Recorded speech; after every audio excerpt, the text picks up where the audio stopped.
I don't want to focus on the bad too much or glorify the streets. What I want to do is just to be as real as I can and show you that because God has changed me and my filth and corruption, that He can do it for anyone. I tried to figure out where to start, and I figured the age of 13 would be a good place. That's when I moved out on my own and started getting into the drugs and alcohol, smoking cigarettes. I just wanted to be grown and make my own decisions. I tried the street gangs. I moved in with a guy who was physically, verbally, and sexually abusive. The relationship lasted about 3 years. By the time that destroyed itself, my mother was pregnant with my brother. So we're like 16 years apart. And she had also recovered and straightened up her life, which none of that mattered to me because I was already doing other things. So I couldn't forgive her. I hated her.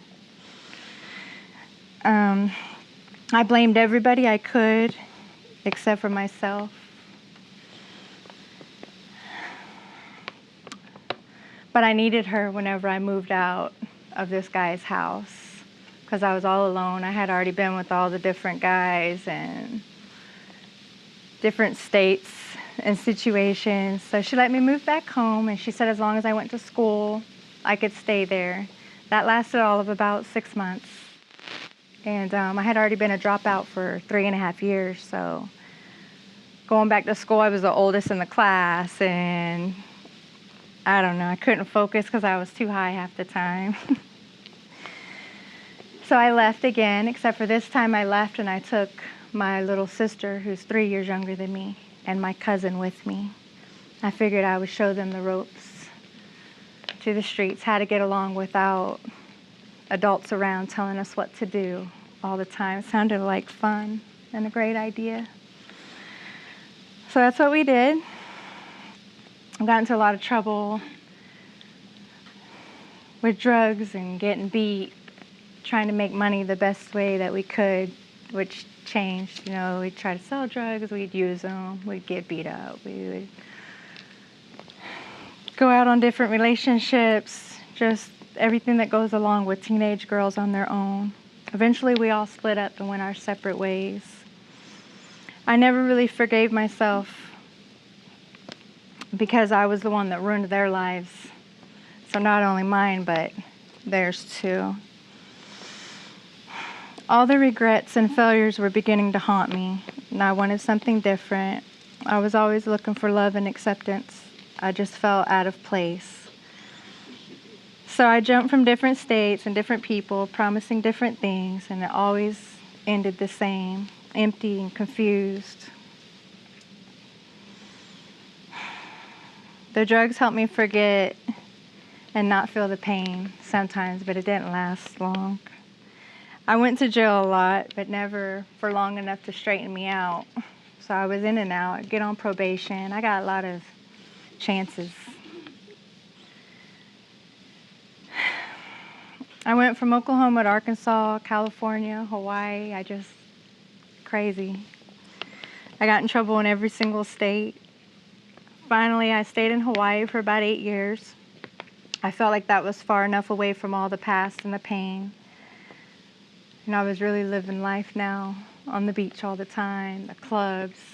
It's a completely different world out there. I never cared about anybody. I manipulated everybody that crossed my path, and I felt they all deserved it. The world, it owed me because of the life I was dealt. I'm leaving a lot out because I don't live my life blaming my ex or my mom or even my past anymore. So I want to be careful not to speak badly about anyone. I just want to stay focused on me and God. So I had my son Joey about 13 years ago, and my daughter Nina a year later, sorry.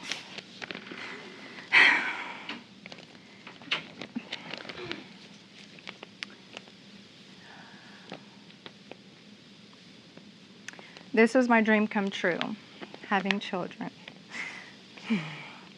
Because I knew I would love them with all my heart.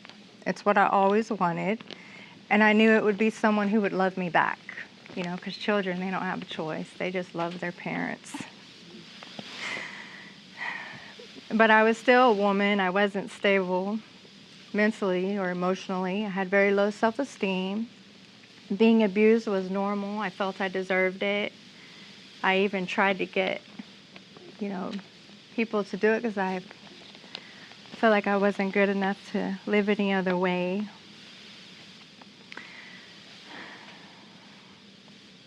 It got worse because now I can't even change for the kids that I loved.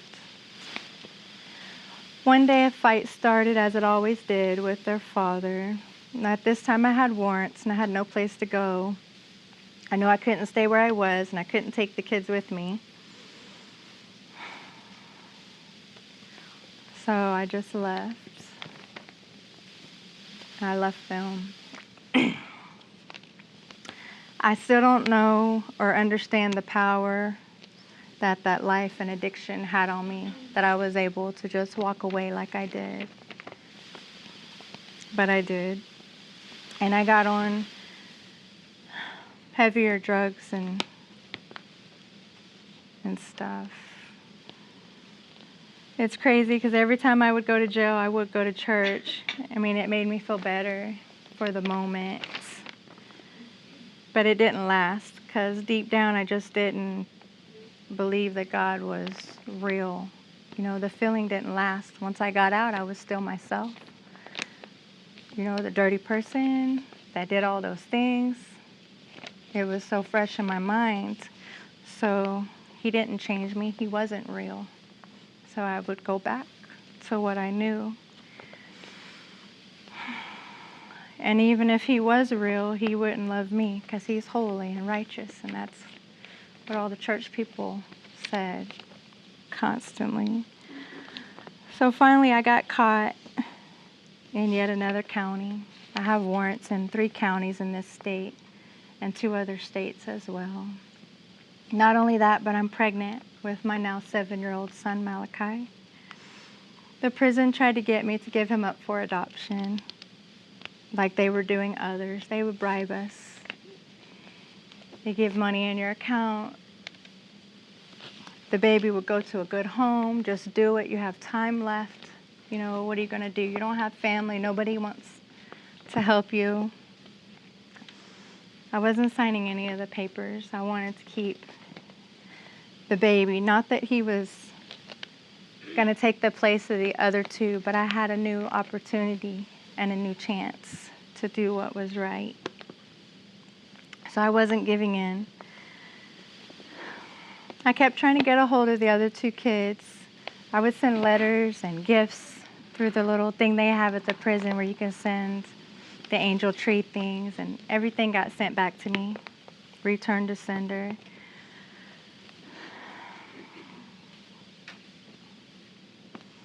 I try not to jump around a lot, but I want to get to the point, and that is when I truly began to change. You'd think it was when God moved on my behalf and I got to keep my son, Malachi, but no. Actually, whenever I got out and I got him, I never really thought about it anymore. I never thought about God anymore.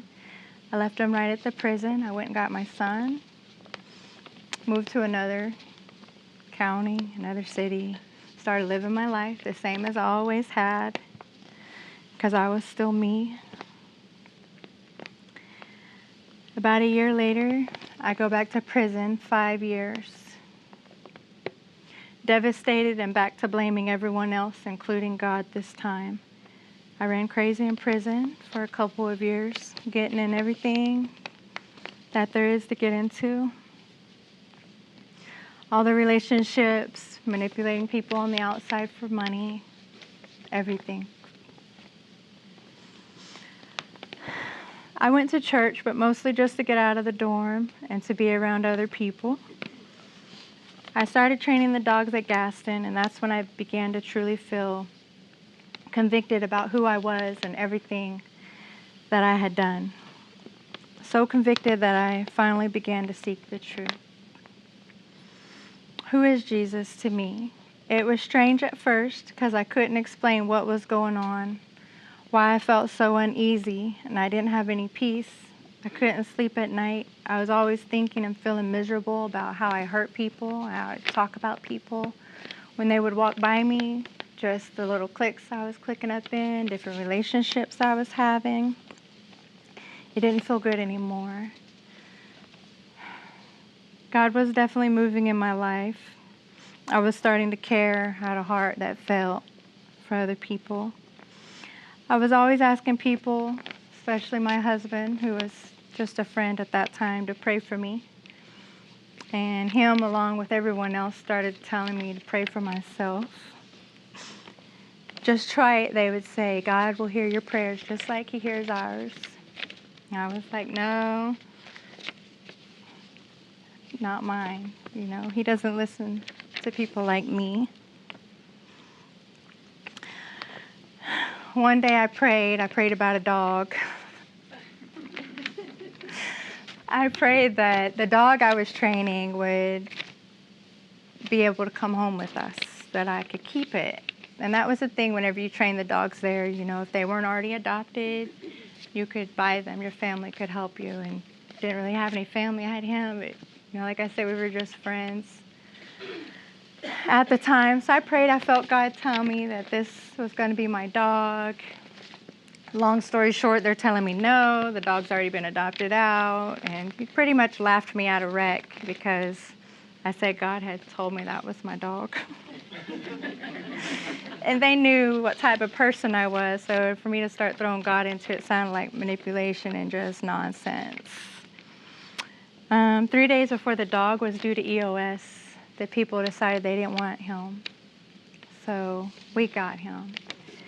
That was when everything changed for me. I knew that God answers prayers of the filthy and the unrighteous if we'll just give him a chance and go before him, but he does, not just the church people. So I kept praying and I kept seeking, and I felt him tell me that I needed to change in my life. The money I was accepting from people, the phone calls I was constantly on the phone with, relationships inside. But I don't know, they all felt good in a way. And who wants to be in prison without money and friends and letters? So I started praying for him to move the people out if he wanted them out. I thought that would be good. Within a very short time, I'm getting into a fight with about everybody that I talk to. So we're kind of moving each other out of the way. And at first I was angry, like, why are we always arguing, you know, me and, you know, whoever I was talking to or on the phone, you know. I said the wrong thing, now I don't have money this week, and then I had to realize that that was my prayers being answered, that God was moving out the people from my life that didn't need to be there, so he could have room to move people that did.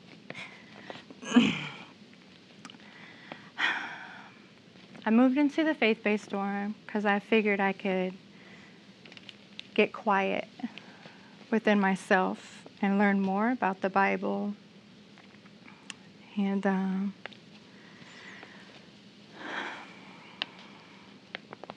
I could tell that he was changing me by my attitude and my thoughts about myself. I was still hard in ways, but just different. I was changing. It's so hard to explain how God moved so quickly and mightily in my life. I now knew and believed with all my heart that not only was he real, but he was for me. The more I realized life worries and the more I released life, worries, and failures over to him, the more he made something great from it. For good behavior, I went to Orlando Work Release Center, and I worked at Hardee's. I was there a total of 18 months. I seen many women come and go for different reasons. I almost went back several times also. God is the one who kept me because they didn't want me there. You know, you always feel like the officers are out to get you, and sometimes they are. But it has a lot to do with our attitude and our behavior, you know. If you stay before God, He will protect you no matter what comes against you. So I had to go before God and ask for forgiveness several times in there. I had to get by myself and just stay in my room a lot. I got married in prison to a wonderful man of God who loves and respects me. I'm so blessed to have a man who can look past my old life and see and love the woman that God has made. It hasn't always been perfect. You know, whenever you're in prison, you have this idea of life and your relationship and how everything is supposed to go.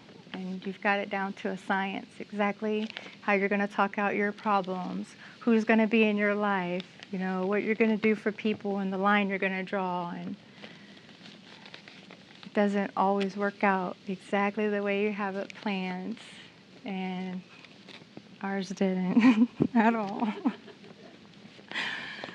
So we had our ups and downs, and we learned to just pray every morning when we get up, every night before we go to bed, you know.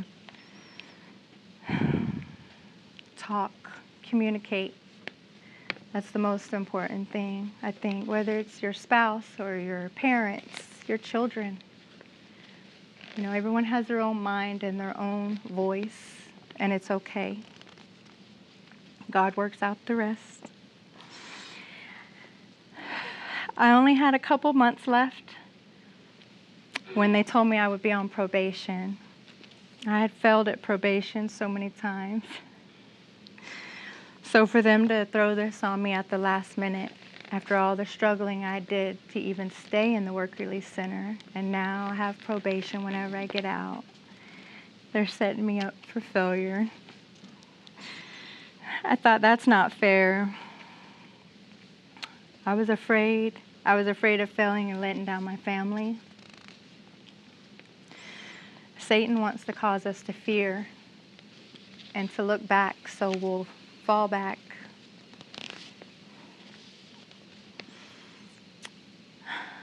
I did the little classes and the probation, and it was hard. They want you to pay fines and money that we don't have whenever we first get out.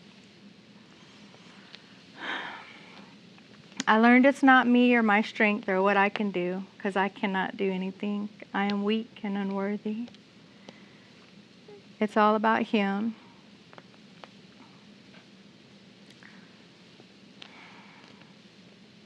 I finally got to talk to my oldest two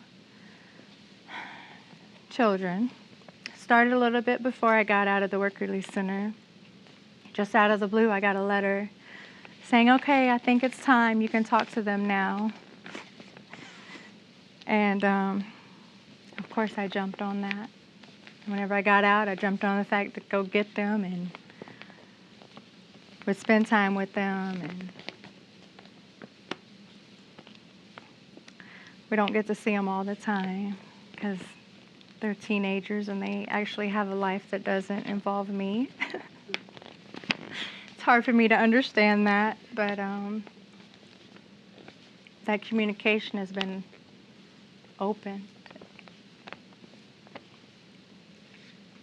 We got Malachi back as soon as I got out. I had left him when he was 1, and he was 6 when we got him back. So it was different. We have different rules. in a different life than what he was used to. So I had to tell him there was no Santa Claus. But there's Jesus, who you can call on, and it's been a blessing to just have him, even when he's just annoying and a headache.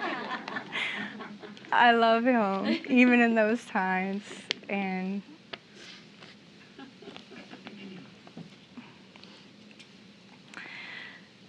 for me being a dropout, I homeschool Malachi. And it's a struggle, and I'm like, okay, I dropped out in 8th grade. How am I going to do this? He's learning stuff now that I don't remember learning in school. I got a job at McDonald's about 8 months ago, I think. After 2 months, after 90 days, they made me manager. That was without really doing too much of the testing and stuff that goes along with it. I mean, only God does stuff like that, you know? Because I'm not worthy for anything that he's doing in my life. I don't deserve it. I'm not smart enough. I'm not clean enough. And there's been times where I've let pride step in the way, and I think, okay, I got this. This is what was handed to me. This is mine, and I have fallen flat on my face.